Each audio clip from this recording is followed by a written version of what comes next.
Do you know why the majority of black people did not support Ronald Reagan when he ran for president in 1980? The short answer is that Ronald Reagan had a history of not supporting black people.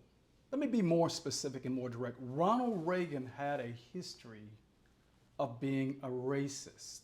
You may be asking, well, what does it have to do with 2024?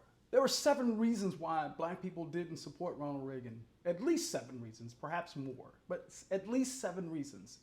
And those 7 reasons apply to Donald Trump because he's doing the same exact thing.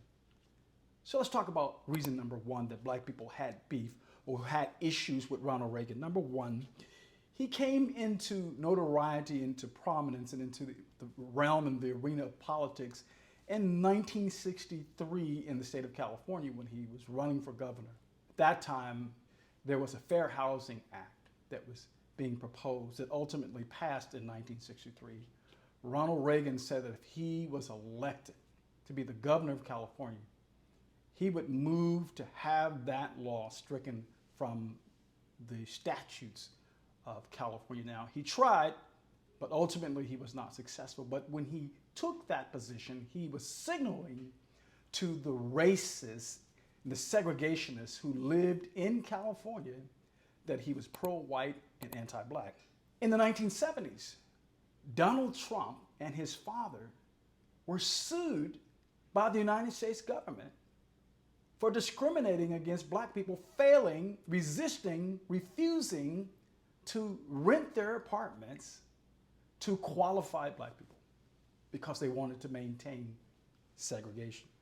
Ronald Reagan in 1971, when he was trying to oppose what was called Red China, now Communist China, which is now just China, entrance into the United Nations, was upset with the African ambassadors from several African nations because they voted to include China into the United Nations. In a secret conversation with then President Nixon, he referred to the ambassadors of African nations as being monkeys. And he said those people are just now getting used to wearing shoes. Monkeys!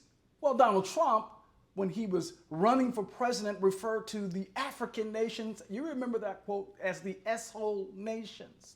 Ronald Reagan used coded language, such as getting tough on crime, which we understood and which came to be manifested as getting tough on black people and black communities.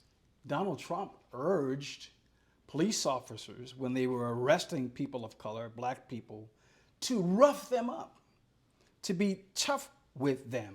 He opposed the consent decrees that were entered into by the Obama administration, particularly with the city of Baltimore, because Baltimore had an atrocious history of committing acts of police violence and police brutality against black people. The United States government and the city of Baltimore entered into an agreement where the city of Baltimore would be monitored for a certain period of years by the courts, by the federal courts.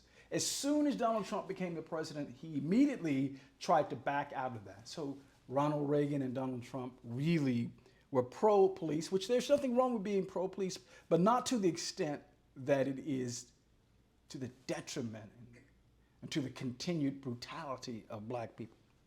Ronald Reagan played to the fears, the ignorance, and the grievances of Southern white so-called Christians who were really segregationists and racist people masquerading as Christians.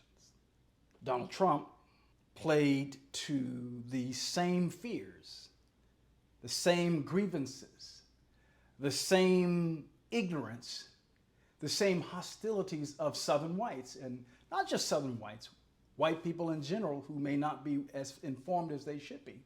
Most recently, calling the Haitians who live in Ohio illegal immigrants, saying that they were eating the cats and the dogs of their neighbors, saying that their very presence in the city, in the United States of America, was poisoning America, the blood of America.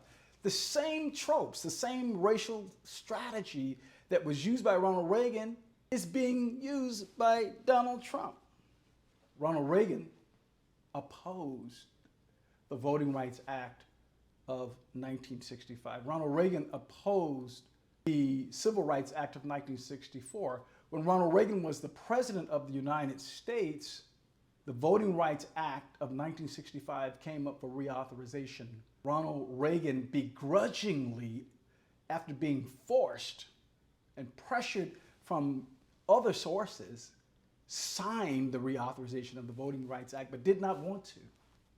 And the Voting Rights Act was the signature piece of legislation that came out of the civil rights movement of the 1960s. Well, Donald Trump, after he lost the 2020 election, filed lawsuits targeting the voters and the accuracy and the legitimacy of voters in 4 key cities: Milwaukee, Wisconsin, Philadelphia, Pennsylvania, Detroit, Michigan, and Atlanta, Georgia. What do all of those cities have in common? Large black voting populations. Donald Trump demonized black people engaging in their basic and most fundamental right of citizenship, which is the right to vote. In that way, Donald Trump is an unvarnished, reimagined, more dangerous version of Ronald Reagan.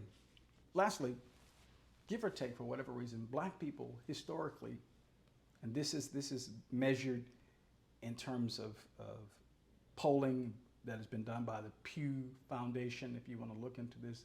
This is measured in terms of polling that was done by the PRI, which is a Christian polling organization. Black people tend to be more religious and more spiritual, more churchy, running everything through the filter of faith, and tend to gravitate toward people, leaders who see things through that same lens. We know that Ronald Reagan was not particularly religious and had a history of just simply not going to church. Donald Trump asked whether or not there was anything that he needed to seek forgiveness for. His response was, no. He's a pretty good guy. There's no reason for him to seek forgiveness for anything. Donald Trump doesn't have any literacy or familiarity with spiritual matters, especially not Christian matters. When he was speaking about the Bible and a particular book in the Bible that was addressed to the people who lived in Corinth, he referred to the book as 2 Corinthians. Now we know that there's no such book as 2 Corinthians. There's 2 Corinthians.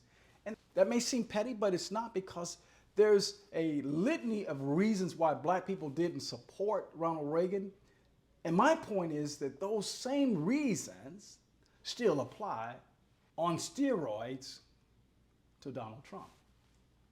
Here's the question I have for my black brothers and sisters that may be leaning in the direction of supporting Donald Trump. It's your right.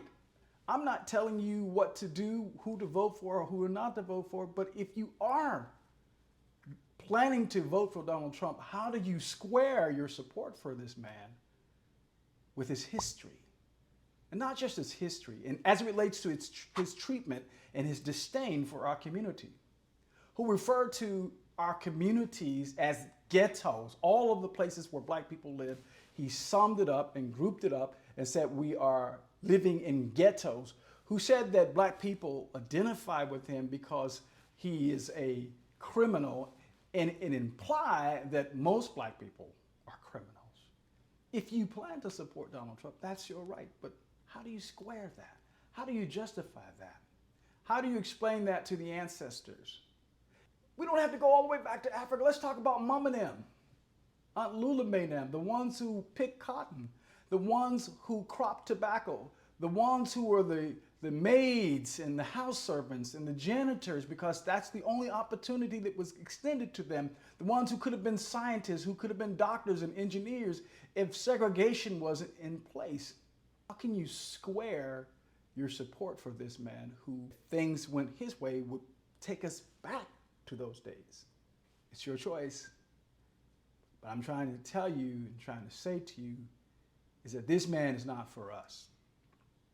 And the us that I'm speaking about is obviously people of color, black people, brown people, but it's any people who love justice, who actually wants to see this country continue as a free democracy.